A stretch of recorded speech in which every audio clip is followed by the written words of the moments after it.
সতীচ্ছেদ বা হাইমেন মেয়েদের এই বিষয়টা নিয়ে অনেক আলোচনা হচ্ছে এবং এটাও বলা হচ্ছে 99% ক্ষেত্রে মেয়েদের এই সতীচ্ছেদ বা হাইমেন সহবাস করলে ছিঁড়ে যায়, অর্থাৎ প্রথম সহবাসে ছিঁড়ে যায়। এমনকি এটাও বলা হচ্ছে যে বাসর রাতে যে নারীর রক্তপাত হয় না সে নারী পূর্বে কারোর সাথে সহবাস করেছেন। আসলে কি এটি কতটা সত্য, কতটা বাস্তবতা এই কথা রয়েছে, আজকে এই বিষয় নিয়ে বিস্তারিত আলোচনা করব। প্রিয় বন্ধুরা, আমি ডাক্তার আল মাহমুদ, খিদমা হোমিও হলের পক্ষ থেকে আজকের এই স্বাস্থ্য পরামর্শমূলক ভিডিওতে আপনাকে আবারও স্বাগত জানাচ্ছি। বন্ধুরা, মেডিকেল সায়েন্স কি প্রমাণ করছে যে প্রচলিত যে কথাগুলো আসে বা প্রচলিত যে ইতিপূর্বে যে কথাগুলো বলা হয়েছে যে একজন নারীর সতীচ্ছেদ জানার জন্য রক্তপাত হতে হবে বা প্রচণ্ড ব্যথা করতে হবে বা আরও যে সিমটমগুলো রয়েছে বা তার জরায়ু ছিদ্রটা কতটা ডিপ হবে, কতটা বড় হবে, প্রসারিত হবে, এটি কতটা বাস্তব, মেডিকেল সায়েন্স আসলে কি প্রমাণ করছে এবং তথ্যবহুল আজকে এই ভিডিওটা হবে। এবং WHO অর্থাৎ ওয়ার্ল্ড হেলথ অর্গানাইজেশন কি বলছে এ বিষয় নিয়ে আজকে আমরা বিস্তারিত আলোচনা করব। 100 জন নারীর উপরে পরীক্ষা করা হয়েছে, তাদের মধ্যে 44 জন নারীরই প্রথম সহবাসে তাদের রক্তপাত হয়নি, এমনকি অনেকের কোনো ব্যথাও হয়নি। জরায়ুতে পিচ্ছিল ভাবটা না আসার কারণে রক্তপাত হতে পারে, যৌনিপথ ছিঁড়ে যেতে পারে, আবার জোরপূর্বক সহবাস করার কারণেও কিন্তু এই যৌনিপথ ছিঁড়ে রক্তপাত হতে পারে। সতীচ্ছেদকে মেডিকেল ভাষা বলা হয় হাইমেন। এই সতীচ্ছেদ বা হাইমেন কোনো শক্ত কোনো জিনিস নয় যেটি প্রথম সহবাস করতে গেলে সেটি ফেটে যাবে বা অনেক সাউন্ড হবে বা এরকম অনেক নানান ধরনের কোশ্চেন, নানান ধরনের মন্তব্য আসলে রুগীদের মাথায় আসতেছে, রুগীরা বা সাধারণ মানুষরা মাথায় আসছে।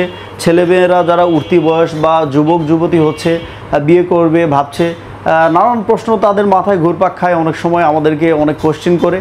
তো মূলত আপনাদের এই মনের যে ধারণা, যে ইচ্ছা, আপনারা যেই কোশ্চেনগুলো করছেন, আপনারা যা জানতে চাচ্ছেন, আপনাদের মনের এই চাহিদা, এই কোশ্চেনের উত্তরই কিন্তু মূলত নিয়ে আমরা কিন্তু ভিডিওতে আসি।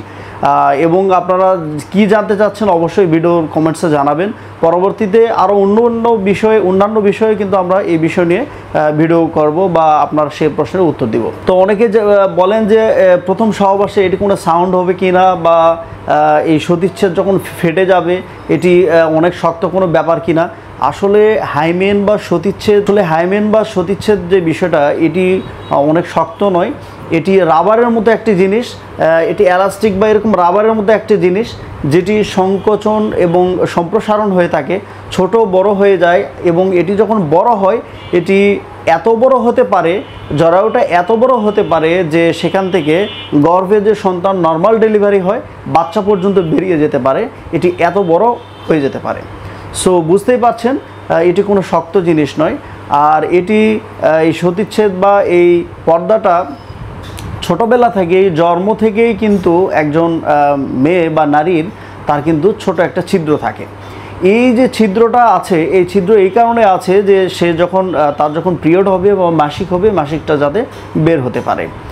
আর এই ছিদ্রটা কত বড় হবে, এর আকারটা কত বড় হবে, এটি কিন্তু তার শারীরিক গ্রোথ, তার হাইট, তার উচ্চতা, তার ওজন এবং তার বয়স অনুপাতে কিন্তু, এমনকি জেনেটিক্যালিও কিন্তু এটি ছোট বড় হতে পারে। হাইমেন বা সতীচ্ছেদ থাকে যোনিপথের চারপাশে। যোনিপথের যে সেলগুলো রয়েছে বা যোনিপথের যে ওয়ালটা রয়েছে এর পাশেই এই হাইমেন বা সতীচ্ছেদ অবস্থান করে। সতীচ্ছেদ বা হাইমেন অনেক বড় হয়ে যাওয়া বা ছিঁড়ে যাওয়া, ফেটে যাওয়ার নানাবিধ কারণ রয়েছে। এটি সহবাসের কারণে হতে পারে, এছাড়া সহবাস ছাড়া এটি হতে পারে। কীরকম সহবাস ছাড়া হতে পারে? সাইকেলিং করার কারণে, অনেক সাইকেল চালাচ্ছে মেয়েরা, এখন আধুনিক সময় এসেছে, মেয়েরা অনেক সময় সাইকেল চালায়। এই সাইকেলিং করার কারণে, অনেক দৌড়াদৌড়ি করার কারণে, খেলাধুলা করার কারণে এটি কিন্তু সতীচ্ছেদ অটোমেটিক্যালি কিন্তু এটি ছিঁড়ে যেতে পারে। এই জন্য হাইমেন দেখে কিন্তু সতী নারী কিন্তু চেনা সম্ভব নয়। তাহলে আপনি কিভাবে চিনবেন? আসলে কি এর নির্দিষ্ট কোনো কারণ রয়েছে? তাহলে আপনি কিভাবে চিনবেন যে এই নারী ইতিপূর্বে কারোর সাথে সহবাস করেছে কিনা বা সতী নারী কিনা? আসলে এর চেনার কোনো নির্দিষ্ট কোনো উপায় আছে কি? না না না, এর নির্দিষ্ট কোনো এমন কোনো স্পেসিফিক কোনো রিজন নাই, কোনো কারণ নাই বা কোনো কিছু দিয়ে আপনি এটি নির্দিষ্টভাবে এটি বলা যাবে না যে সে ইতিপূর্বে সহবাস করেছে, এটি কিন্তু বলা যাবে না। কারো কারো ক্ষেত্রে ছোটোবেলা থেকেই অর্থাৎ জন্মগতভাবে যে যৌনপথে ছোট্ট ছিদ্র থাকে, এই ছিদ্র কিন্তু নাও থাকতে পারে, অনেক সময় থাকে না। যখন থাকে না, এটিকে মেডিকেল ভাষায় আমরা বলছি, আধুনিক মেডিকেল সায়েন্স এটি কিন্তু প্রমাণ করছে যে কোনো নারীর রক্তপাত না হলে বাসর রাতে প্রথম যখন তার সহবাস হয়, রক্তপাত না হলে যে তাকে ইতিপূর্বে সে কারোর সাথে মিলামেশা করেছে বা তার কারোর সাথে সহবাস করেছে, এই ব্লেম কিন্তু তাকে দেওয়া যাবে না। কেননা বিভিন্নভাবেই কিন্তু তার পূর্বেই কিন্তু এই সতীচ্ছেদ কিন্তু ছিঁড়ে যেতে পারে।